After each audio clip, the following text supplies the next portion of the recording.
Basic एक बड़ी mental capability को चेक करने का एक बड़ा कॉमन वे है कि क्या वो बंदा फ्लेक्सिबल है। अस्सलाम वालेकुम। बड़ी इंपॉर्टेंट रियलाइजेशन हुई मुझे कि पाकिस्तान के अंदर इंटर कास्ट मैरिजेस और इंटर प्रोफेशनल मैरिजेस बहुत कॉमनली प्रैक्टिस्ड है। Recently I came in to a realisation के जैसे एक फ़ीमेल है, वो डॉक्टर है और वो किसी को पसंद करती है और वो डॉक्टर नहीं है, ठीक है, और वो कोई अच्छी अर्निंग अच्छी पोस्ट पे है, ठीक है, फॉर एग्जांपल सॉफ्टवेयर इंजीनियर है या कोई भी प्रोफेशनल है।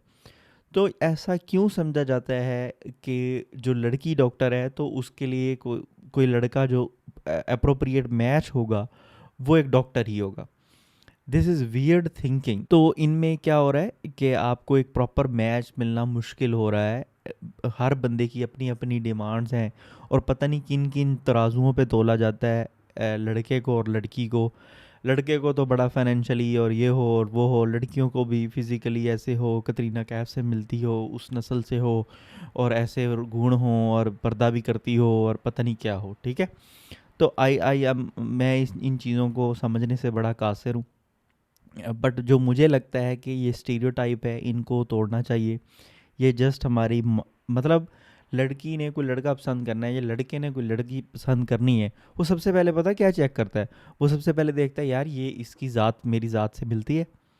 वो ये नहीं देखेगा कि मेरी मेंटल कैपेबिलिटी कितनी है, वो जो मैं बात कह रहा हूँ क्या उसके गोल सेम है मेरे से, क्या वो लड़की की भी सेम थिंकिंग अप्रोच है, वो एक स्ट्रेस सिचुएशन को कैसे हैंडल करती है, ठीक है, how good mother she can be.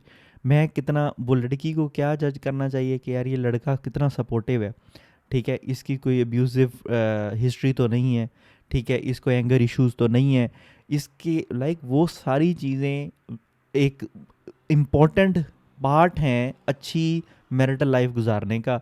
लेकिन हम क्या चेक करते हैं कि यार ये लड़का मुंडा जट्टां दा कि राइयां दा। मुझे नहीं लगता कि क्या मोहर लगा के आए हैं वो 3 इडियट में ठप्पा दिखा, किधर है राइयों का कोई अलग ठप्पा है और जट्टों का कोई अलग ठप्पा है या डॉक्टर्स का कोई अलग ठप्पा है। मतलब मुझे नहीं समझ आती ये चीज़ें, और ये चीज़ें वियर्ड है, ठीक है, ये ह्यूमन बिलो ह्यूमन लेवल से नीचे की चीज़ें हैं। ये एक ह्यूमन बीइंग को ये चीज़ें सूट नहीं करती है, ठीक है, कि वो इन चीज़ों पे एक शख्स की पर्सनैलिटी को एनालाइज करे, ठीक है, उसको एक्सेस करे। दिस इज़ वियर्ड, ठीक है। तो इन हर्डल्स को रोकने की ज़रूरत है।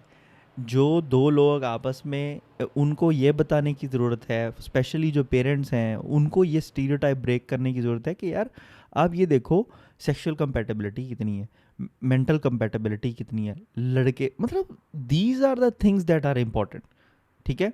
सेक्सुअल कंपैटिबिलिटी तो आप बेशक नहीं चेक कर सकते, लेकिन फॉर एग्जांपल आपके बच्चों का सवाल है या कोई कोई डिसऑर्डर ना हो फीमेल को, ठीक है, बेशक वो बहुत दिखने में बहुत अच्छी हो बट उसको कोई डिसऑर्डर हो, मैं ये नहीं कह रहा कि उसकी बेस पे रिजेक्ट कर देना चाहिए, नहीं।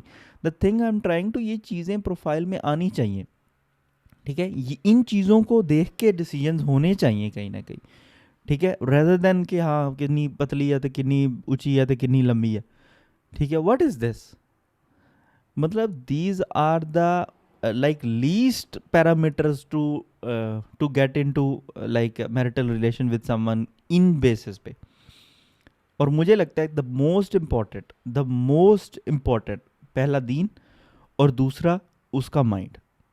बस अगर कोई बंदा मेंटली और दिल के लेवल पे वो बंदा बहुत सॉफ्ट है, उसकी नेचर आपसे मिलती जुलती है, ठीक है, उसको उसके साथ मेंटल कंपेटेबिलिटी है आपकी, और बेसिक एक बड़ी मेंटल कंपेटेबिलिटी को चेक करने का एक बड़ा कॉमन वे है कि क्या वो बंदा फ्लेक्सिबल है। अगर वो बंदा फ्लेक्सिबल नहीं है, अपने माइंड में जो चीज़ें बना ली हैं उसने, वो उसी पे रहता है, तो आप उस बंदे को कुछ नहीं सिखा पाओगे लाइफ में, वो कभी चेंज नहीं होगा, वो बेंड नहीं होगा, वो टूट जाएगा। तो the first thing that you need to check in a person is कि क्या वो अडॉप्टेबल है, क्या उसके अंदर ऐसी पर्सनैलिटी है कि वो अपने आप को अकॉर्डिंग टू सिचुएशन फ्लेक्सिबल रख सकता है, क्या उसके अकॉर्डिंग चीज़ें ना हो, पता चले नमक ज़्यादा हो तो ठोक दे आपको, ठीक है, सालन में। मतलब these are the things that you need to check, ठीक है। सिर्फ एक चीज़ मेंटल कंपेटेबिलिटी को बताती है कि वो बंदा कितना फ्लेक्सिबल है। The more mature the person is, the more flexible और अडॉप्टेबल द पर्सन इज। जितना वो चीज़ों को ज़िद्दी नहीं होगा, जितना वो एडमेंट और स्टबर्न नहीं होगा, उतना उसके साथ लाइफ को गुजारना ईजी होता जाएगा आपके साथ। इन चीज़ों को चेक करने की ज़रूरत है, रैदर दैन जस्ट चेकिंग के यार मुंडा डॉक्टर ही नहीं गा, ऐसा तो मैं ब्याह ही नहीं कर सकती। लाइक मेरे पेरेंट्स इस पे नहीं मान, मतलब like parents are the main reason here. ठीक है, तो these things need to be addressed और इन चीज़ों को ब्रेक किया जाए।